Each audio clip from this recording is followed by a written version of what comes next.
Ciao a tutti amici di WeDrive e benvenuti in questo nuovo video. Oggi proveremo per voi l'ultima generazione di Renault Clio. Prima però di metterci a bordo vi ricordo di iscrivervi al nostro canale, di attivare le notifiche che clicano sul campanello per restare aggiornati su tutti i nostri prossimi video, di seguirci su Facebook, Instagram e di non perdervi da ultimo il nostro articolo completo su www.wedrive.tv.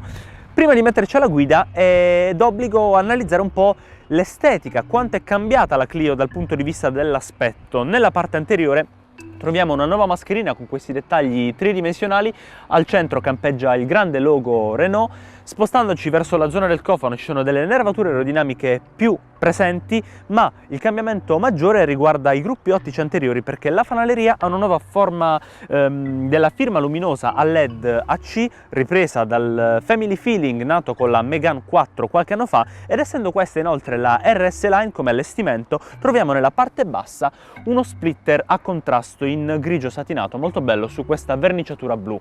Passando alla parte laterale ci sono ulteriori novità. Sì, perché se le proporzioni sono rimaste le stesse e la linea è inconfondibilmente quella della Clio, le dimensioni sono leggermente cambiate. Renault in controtendenza ha accorciato la lunghezza della vettura di circa 1 centimetro, arrivando quindi ad un totale di 4,05 m.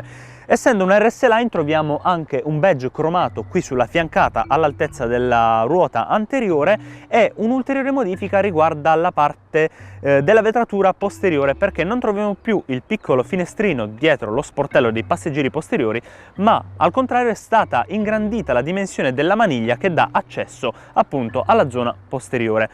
Nella parte di dietro ci sono ulteriori novità. In primis i gruppi ottici LED sono stati ridisegnati con questo baffo che va verso la parte centrale del baule. Il baule, bene, vanta ancora delle dimensioni quasi record per il suo segmento. Ci sono un paio di appunti, perché ok, la capacità di carico di 391 litri estendibili con i sedili abbattuti a 1069 è eccezionale, però la soglia di carico è fin troppo alta. Ora, per darvi un contesto, abbiamo posizionato le nostre borse con l'attrezzatura per mostrarvi quanto è profondo il vano. Guardate, arriva praticamente a metà del mio avambraccio, e nell'utilizzo quotidiano, considerando che non c'è una superficie regolabile che la rende in piano rispetto alla soglia di carico, potrebbe essere scomoda. Inoltre, guardate un po', chiudendolo, per simulare nuovamente un'apertura, il pulsante per aprirlo si trova al di sotto del vano stesso, vicino alla targa, e oltre ad essere scomodo sporca un po' le mani. Adesso andiamo a vedere l'abitacolo.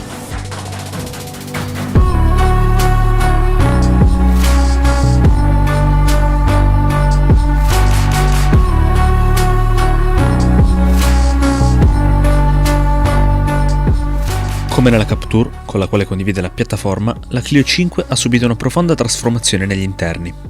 Il volante si può regolare in profondità e altezza. È stato rivisto nell'aspetto con più tridimensionalità e mantiene i pulsanti per cruise e controllo del telefono. Nella RS Line, tra l'altro, presenta un logo identificativo. I materiali utilizzati sono più morbidi e danno una sensazione più piacevole al tatto. L'aspetto generale della plancia appare più moderno ed elegante, nonostante il carbon look appaia azzardato. Sulla qualità degli assemblaggi c'è ancora lavoro da fare, avendo registrato qualche rumorino sulle asperità più profonde. Se i sedili sono avvolgenti nelle versioni classiche, la RS Line ha qualcosa che si avvicina di molto al guscio, senza appoggiabraccio ma con una sensazione quasi corsaiola. La zona della leva del cambio non è più sollevata come nella sorella B-SUV, ma l'abitacolo mantiene tanti utili portaoggetti al centro e nei pannelli porta.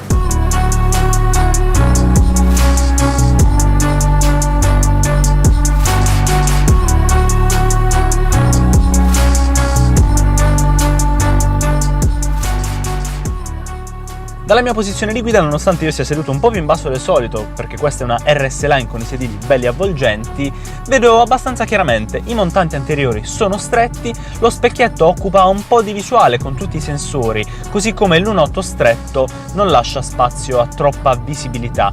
Il passeggero, l'ho notato prima, ha anch'esso abbastanza spazio, se non fosse per le pareti nella parte destra e sinistra, quindi tunnel centrale e pannello porta, che sono convergenti e quindi chiudono un po' lo spazio per le gambe.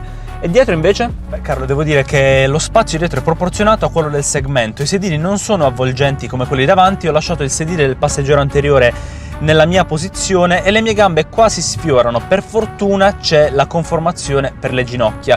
In generale ho la sensazione che dietro si goda di un po' meno comfort rispetto all'abitacolo, alla zona anteriore dell'abitacolo, perché la linea del tetto è bassa e quindi dà un po' di claustrofobia, con anche il taglio dei finestrini, quindi un bel design ma poco funzionale, e soprattutto mancano le prese USB e la 12 volt e non c'è alcuna luce di cortesia.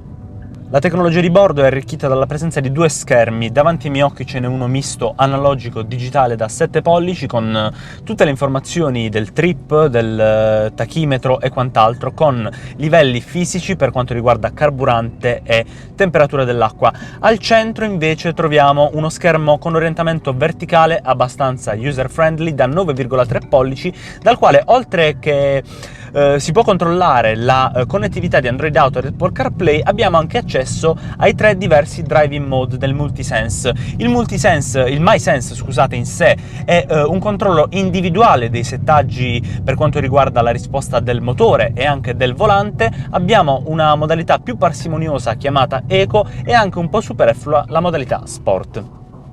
Nella seconda pagina del Renault EasyLink si possono controllare e personalizzare i sistemi di sicurezza e di assistenza alla guida.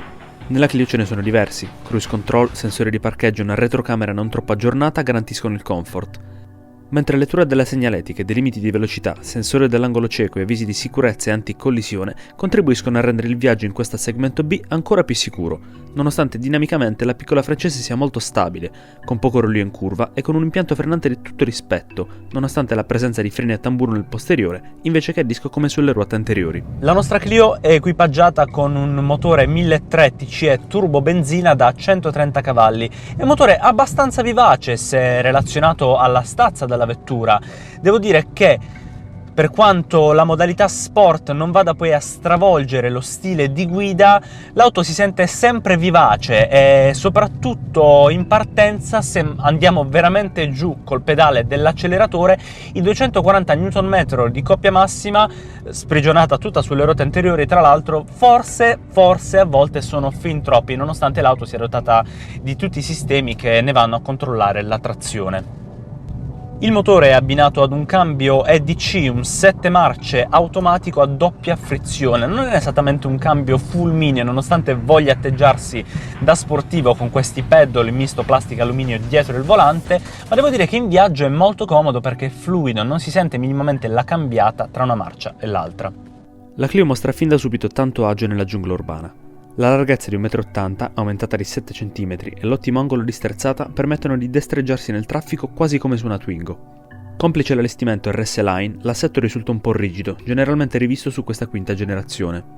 La dinamica di guida ne risente positivamente, pur non pesando sul comfort degli occupanti che, anzi, godono anche di una buona insonorizzazione interna, priva di frusci aerodinamici o vibrazioni del motore. La casa madre dichiara consumi nel misto di 5,2 litri ogni 100 km di percorrenza, con un distacco rispetto a quelli registrati da noi.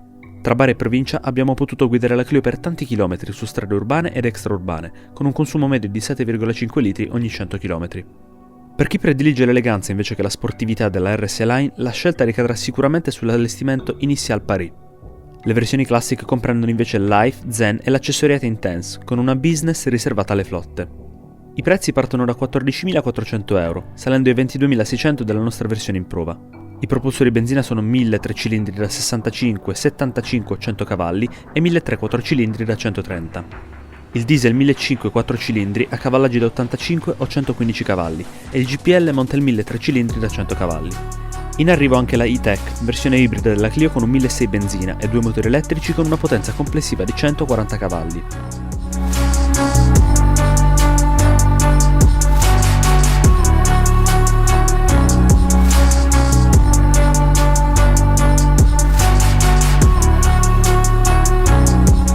Analizzandola a fondo non è difficile capire i motivi dietro il successo della Renault Clio. Stiamo parlando della prima auto straniera più venduta in Italia, nonché seconda auto per numero di vendite nell'Unione Europea. Ma dove si posiziona nella nostra classifica dei WeDrive Points? Ebbene, a livello di prestazioni come performance, risposta del motore e consumi, la Clio guadagna 4 punti su 5, così come 4 su 5 ne guadagna anche in termini di sicurezza, intesi come dinamica della vettura e disponibilità degli ADAS.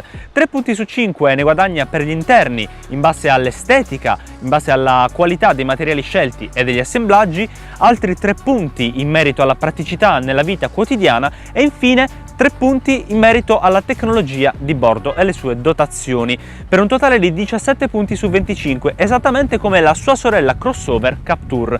Ora voglio sapere i vostri pareri qui sotto nei commenti. Prima di salutarci iscrivetevi al nostro canale, attivate le notifiche cliccando sul campanello, seguiteci su Facebook e Instagram e non perdetevi l'articolo completo su www.wedrive.tv.